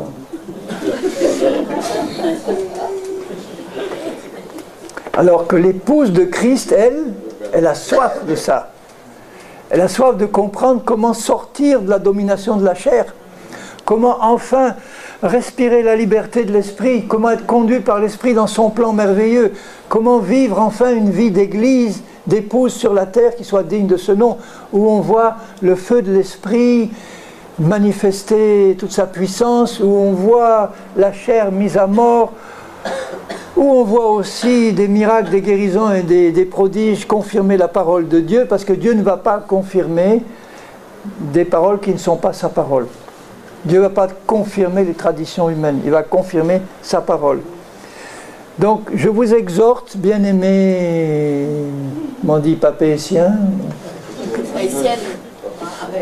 papétois, papétoises, ou tahitiens, tahitiennes, polynésiens, polynésiennes, je vous exhorte à vous mettre devant Dieu et à vous laisser diriger par le Saint-Esprit. Si vous êtes là, c'est que vous avez soif. À vous laisser diriger par l'Esprit en disant, Seigneur, puisque je sais que je fais partie de ton épouse, je veux être conduite dans la pratique d'une vie d'église qui correspond à ta volonté. Donc dans ma pensée déjà, pour moi, il n'y a qu'un seul peuple à Papeete, c'est ton peuple à toi. Il n'y a qu'une seule église, c'est la tienne. Donc je vais prier maintenant pour les responsables, je vais prier pour les frères et sœurs, Je vais prier pour que ton modèle biblique soit compris, soit reçu, et que au moins tous ceux que tu connais, toi, pour faire partie de ton épouse, ils le comprennent et ils y entrent. Même s'ils continuent d'appartenir à une église quelconque, hein. Je ne suis pas encore en train d'encourager à quitter les églises, ce n'est pas du tout ça qu'il y a dans mon esprit. J'encourage à se rapprocher du modèle biblique pour le vivre dans l'église où vous êtes maintenant. Et s'il est possible de le répandre dans l'église où vous êtes maintenant. En priant pour les responsables, en essayant de leur parler, de leur disant voilà, je trouve que notre église elle est un peu sectaire, ou qu'elle n'est pas assez ouverte. Si c'est le cas, hein. Si elle l'est déjà, ben, gloire à Dieu, qu'elle le soit davantage. Et que là, il y ait un amour pour la vérité, il y a un enseignement pur, il y ait le désir de progresser. Et s'il y en a qui n'aiment pas ça et qui quittent l'église parce qu'ils ne sont pas... Ben, laissez-les la liberté de quitter l'église. Il ne faut pas essayer de leur imposer. Ah oui, mais il est écrit qu'il ne faut pas abandonner son assemblée. C'est pas ça qui est écrit. Il est écrit... Vous ne devez pas abandonner le fait de vous rassembler. Restez pas seul. Alors on se tire ce verset d'Hébreu, en disant Hébreu 13, en disant n'abandonnez pas vos assemblées, tu vois, tu ne dois pas abandonner ton assemblée. Non, tu ne dois pas abandonner le fait de te rassembler. Tu ne dois pas abandonner vos rassemblements. C'est-à-dire que quand on est chrétien, on ne peut pas rester seul. Il faut qu'on se joigne à un groupe, il faut qu'on se rassemble avec les autres. Et je vous encourage aussi à ouvrir vos maisons. Ouvrez vos maisons à la prière, d'abord en famille, et puis s'il y a des voisins à inviter, invitez-les. S'ils ne sont pas convertis, priez pour eux. S'ils sont malades, invitez-les en disant on va prier pour eux, ils vont être guéris, ils vont revenir avec d'autres. Et comme ça, la vie de Christ se développe et grandit. Ensuite, je vous encourage à chercher Dieu pour savoir quel est votre ministère à vous. Et souvent, il y en a qui me disent « Oui, mais je ne sais pas à quoi je suis appelé. » Je leur dis « Mets-toi au boulot, tu verras vite à quoi tu es appelé. » Travaille pour le Seigneur. À un moment donné de ma vie, je pensais être appelé à être pasteur. Donc pendant 6 mois, j'ai exercé une fonction de pasteur. J'ai vite compris que je n'étais pas fait pour ça. J'ai un appel enseignant-prophète. Prophète, il casse. Le pasteur, il raccommode. Alors, c'est pour ça qu'ils doivent travailler ensemble. Et là, il faut que le Seigneur vous montre. Donc c'est en me mettant au travail que j'ai compris que je n'étais pas fait pour ça. Et que j'étais fait pour enseigner. Maintenant, vous pouvez déjà avoir dans votre cœur une aspiration. Moi, j'ai les brebis à cœur. Moi, j'ai les païens à cœur. Moi, je voudrais que Dieu me remplisse de ses révélations pour les partager. Ou moi, je veux que Dieu me remplisse de la connaissance de sa parole pour la partager. Chacun, vous avez un ministère, bien-aimé. Homme, femme, vous en avez un. Au début, vous allez sans doute l'exercer plus ou moins dans la chair. Mais je dirais, à la limite, c'est pas ça qui est grave. Ce qui est grave, c'est de rester bloqué dans la chair tout le temps. Mais vous allez l'exercer dans la chair, et puis vous verrez les conséquences de l'exercer dans la chair, mais le Seigneur, il est là pour vous redresser. Il est là pour vous montrer. Il est là pour vous montrer comment aller plus loin. Il faut travailler pour le Seigneur. Et puis, demandez-lui aussi quels sont les dons, puisque les ministères et les dons, c'est pas pareil. Les ministères, c'est un travail à faire pratique dans le corps de Christ, qui correspond à la place que vous avez. Et les dons, c'est les dons de puissance que Dieu donne pour exercer les ministères, ou en même temps qu'on exerce les ministères. Les dons, c'est le don de guérison, le don de parole de connaissance, de parole de sagesse, le don de prophétie, les dons qui sont listés là dans la parole de Dieu, par exemple dans 1 Corinthiens 12. Et il dit bien dans 1 Corinthiens 12 que, si je vous lis, sans pouvoir aller dans le détail, mais dans 1 Corinthiens 12, il dit, au verset 4, « Il y a diversité de dons, mais le même esprit, diversité de ministères, mais le même Seigneur, c'est lui qui contrôle tout, diversité d'opérations, mais le même Dieu, qui opère tout en tous. Or, à chacun, là encore, à chacun, le ministère, la manifestation de l'esprit, il appelle les dons des manifestations de l'esprit, de puissance. À chacun, la manifestation de l'esprit est donnée pour l'utilité commune. Les dons nous permettent d'édifier le corps de Christ, de même que les ministères sont donnés pour édifier le corps de Christ, ou amener des âmes dans le corps et l'édifier. Les dons sont aussi donnés au ministère, à chacun, pour édifier le corps de Christ. Alors je peux être évangéliste, avoir un don de guérison. Je peux être enseignant, avoir un don de parole de connaissance, ou de parole de sagesse, ou de prophétie. Et ça m'arrive, par exemple, quand je prêche, je sais qu'à un moment donné, je suis en train de donner une prophétie, où je le dis, là, je reçois une parole de Dieu, voilà, une prophétie qui est donnée. Ça contribue à édifier. Et il dit bien, à chacun, un don est donné, au moins un. Quels sont les dons que Dieu vous a donnés?